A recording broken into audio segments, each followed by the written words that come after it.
réalisateur primé aux Oscars pour son film documentaire La Marche de l'Empereur. Merci d'accueillir sur scène Luc Jacquet.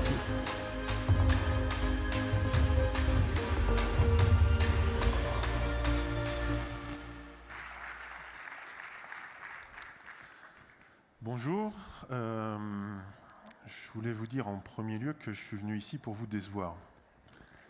Je vais vous lire textuellement, je l'ai noté quand même parce que la question qu'on m'a demandé, la problématique sur laquelle on m'a demandé d'intervenir aujourd'hui, c'est la suivante. Je cite: face aux dégradations subies par notre planète, comment faire pour vivre en symbiose avec notre environnement? Et là, je ne vous cache pas que je suis un peu démuni. Donc, je vais partager avec vous des éléments de réflexion, des choses que j'ai pu faire, des éléments de réflexion, mais peut-être que, avant de parler davantage, je vais vous montrer une petite vidéo, puisque je suis cinéaste, donc mon langage, c'est d'abord le langage du film. Une petite vidéo pour vous expliquer ce que je fais.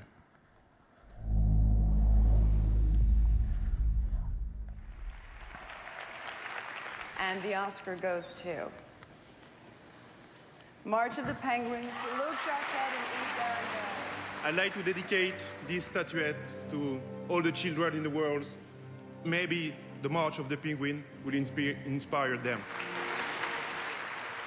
Voilà, alors comme je vous le disais, je n'ai pas la réponse à toutes ces questions, mais en tout cas, je voulais partager avec vous quelques éléments de réflexion. Peut-être d'abord commencer par une anecdote. C'était il y a quelques mois à l'époque, c'est l'Amazonie qui brûlait, ce n'est pas l'Australie, c'était l'Amazonie.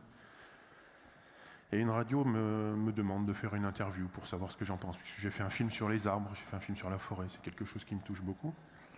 Et ma fille était à côté de moi, elle me dit: qu'est-ce que tu vas raconter? Donc je lui dis, je commence à développer un petit peu, elle me dit, mais sans pathos comme ça, elle me dit, mais tu sais, je pense que vous serez la dernière génération à mourir de vieillesse. Et quand vous êtes père de famille, que votre enfant, sans aucun reproche, elle sait ce que je fais, l'engagement que j'ai, vous dit ça, évidemment, ça vous questionne. Effectivement, qu'est-ce qu'on fait? Si je n'ai pas la solution, comme je vous le disais, j'ai plusieurs pistes de réflexion. Je pense qu'effectivement, on a aujourd'hui un mode de vie qui est extrêmement éloigné de la nature, pour la plupart d'entre nous. Nous sommes des gens urbains, nous vivons dans une civilisation qui est coupée du berceau dans lequel l'humanité a évolué. Et du coup, le rapport à la nature devient non fluide, d'une certaine manière. Ma réponse à ça, c'est raconter des histoires et passer de la science. Ça, c'est le premier travail.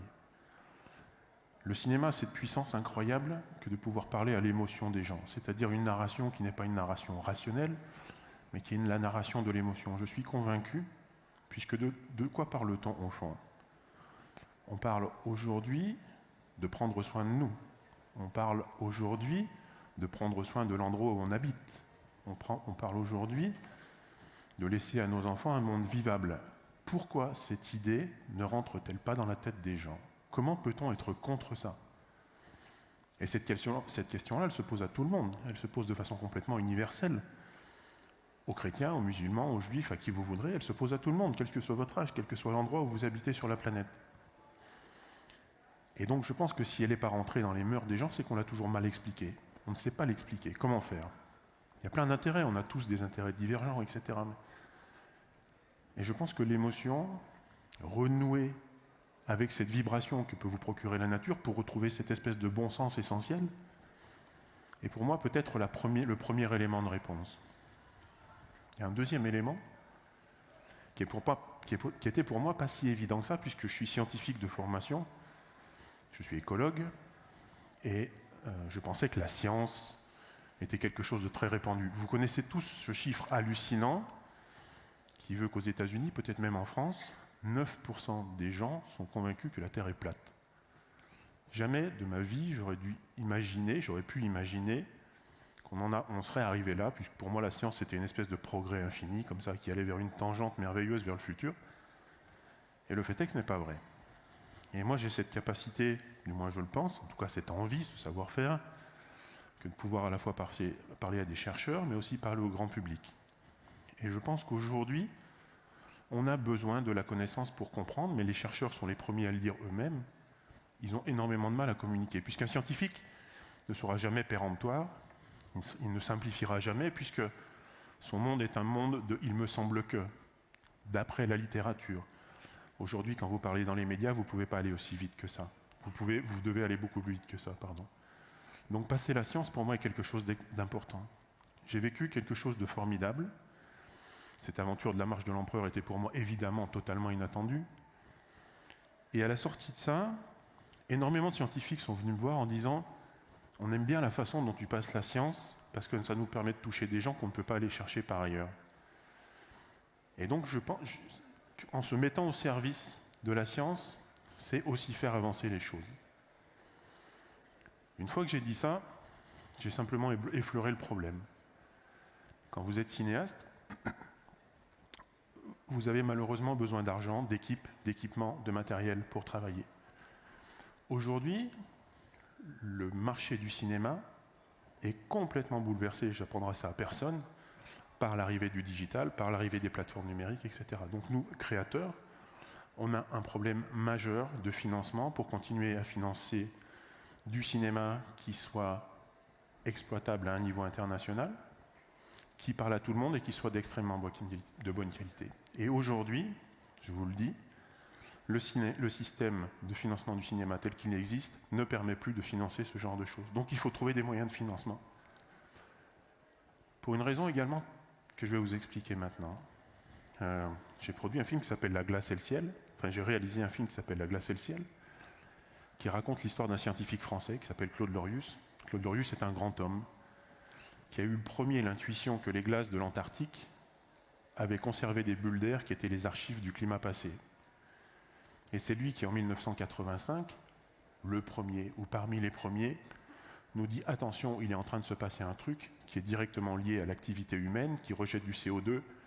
Ça va s'appeler le bouleversement climatique, et c'est quelque chose que vous connaissez aujourd'hui par cœur, mais qui, à l'époque, n'était absolument pas évident. » Tout ça pour dire que je produis ce film, je me fais aider par énormément de scientifiques, et un jour, des scientifiques de l'université de Grenoble, qui voulaient faire une conférence, qui avaient passé énormément de temps avec moi, me disent « Est-ce que tu peux nous prêter le film? On fait un congrès en Nouvelle-Zélande et on aimerait le passer. »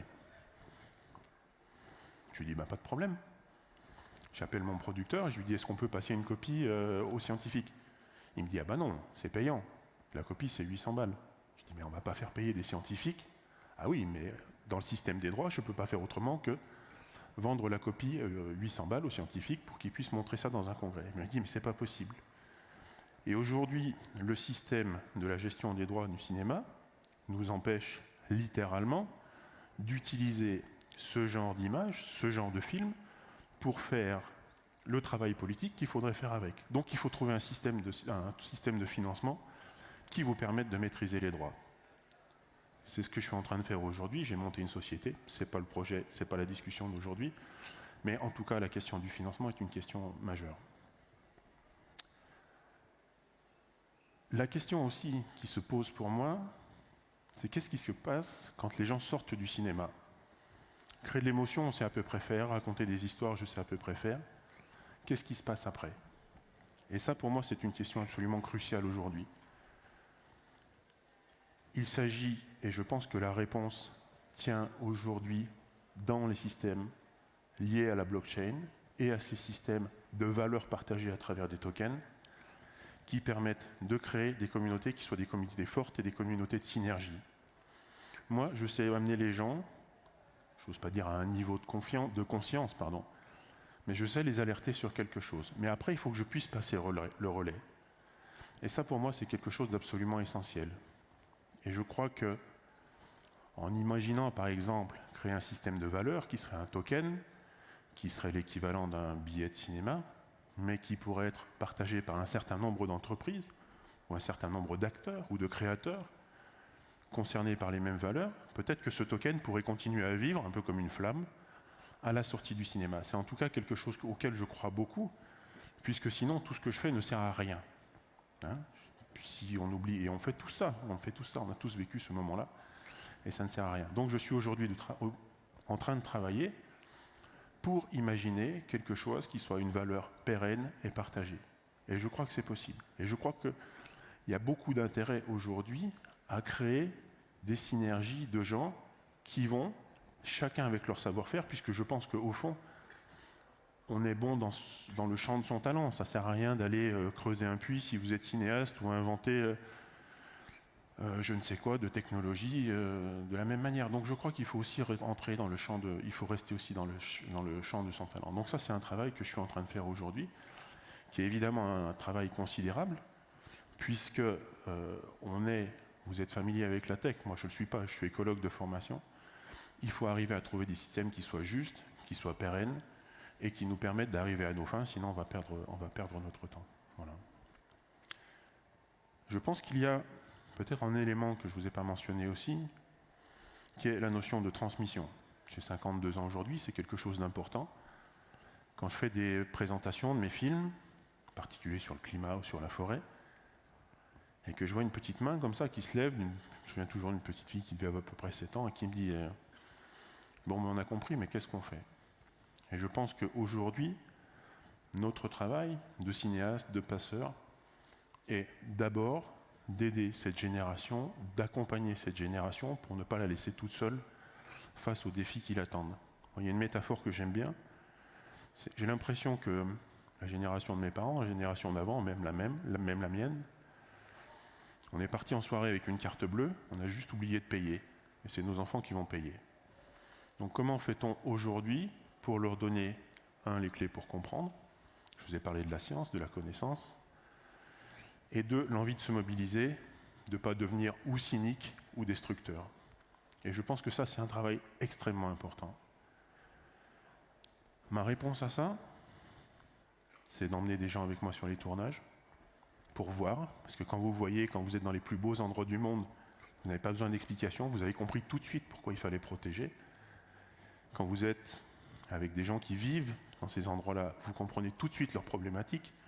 Un exemple très simple, vous êtes en forêt péruvienne, devant un arbre magnifique, noix du Brésil, sur pied cet arbre vaut 300 000 €. Au nom de quoi vous allez dire à la personne qui est là, il ne faut pas couper cet arbre. Et quand vous entendez ça à Paris, bon pourquoi pas, quand vous êtes sur place, que vous voyez la personne qui est là devant cet arbre, la problématique est évidemment complètement différente. Donc il faut aider les jeunes à comprendre et à ressentir, créer des ambassadeurs, ça c'est un premier point. Et il y a une deuxième initiative que je voudrais lancer, qui est liée directement à ce que je vous expliquais tout à l'heure, qui est la possession des droits, le droit de mes images pour pouvoir les exploiter. Et l'idée est de créer l'équivalent d'un hackathon, 2 jours, où je fournirai à des équipes de jeunes créateurs tous mes rushs. Chose qui est absolument impossible aujourd'hui. Je leur dis, voilà mes rushs, faites-vous plaisir, vous en faites très exactement ce que vous voulez. La seule chose que je vous demande, c'est de réaliser, de produire quelque chose et de le partager. Pourquoi ça ? Stimuler de la créativité, trouver des façons positives de sortir de ça. Moi, je suis extrêmement inquiet aujourd'hui sur ces notions type Extinction Rebellion, etc., qui sont des vraies manifestations de colère. Et je pense que ces gens-là ont raison d'être en colère. La seule question qui se pose aujourd'hui, c'est comment cette colère va arriver à se manifester et comment va-t-elle sortir. Et je pense que ça peut devenir extrêmement destructeur et nous devons absolument empêcher cette chose mortifère. C'est quelque chose de très important pour moi. Je vais terminer en vous en faire une petite expérience. Alors, le lieu s'y prête absolument pas, mais je veux juste vous demander, c'est une série de... on ne peut plus appeler ça des œuvres, j'ai appelé ça effondrement, j'aime pas ce mot, mais c'est des expériences. Je vais vous faire vivre pendant 2 minutes, je vais vous demander de fermer les yeux. Vous allez être au bord d'une falaise en Antarctique et vous allez vivre par le son ce que représente l'effondrement de 2 km de falaise à un moment donné. Quand vous êtes au Groenland, quand vous êtes en Antarctique, avec le réchauffement climatique, ça arrive en permanence. C'est extrêmement impressionnant et ça vous donnera peut-être une idée de ce que l'émotion peut vous permettre de comprendre. Donc je vais demander à la régie de lancer le son. Je vous demande de fermer les yeux. Ça dure 2 minutes, ça ne dure pas très longtemps. Et dites-moi ce que vous en pensez.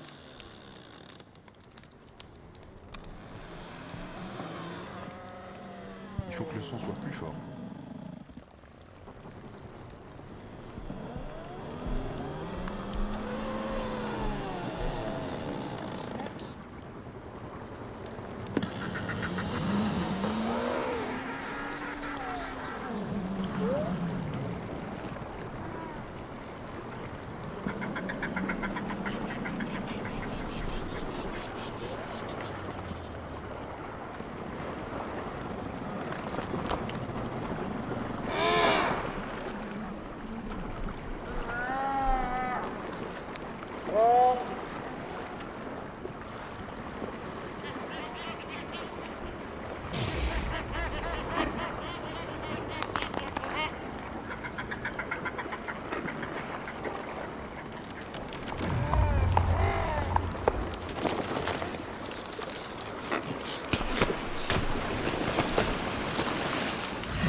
Voilà, c'est fini. Les conditions n'étaient pas excellentes pour ça, j'en suis désolé. Mais c'est une expérience qu'on vit dans le noir, qui a tourné dans certains musées dans le monde, à Singapour, à Neuchâtel, aux Nuits Blanches. On a écrit 4 petites histoires comme ça. Donc l'effondrement d'un glacier en Antarctique, ce que ça fait que d'être dans un feu de forêt quand vous êtes en Amazonie, d'être sur un front de déforestation quand vous êtes au Gabon, et quand vous êtes dans un bocage où peu à peu la biodiversité va disparaître. Tout simplement pour que les gens puissent ressentir avant de comprendre et agir. Merci de votre attention. Au revoir.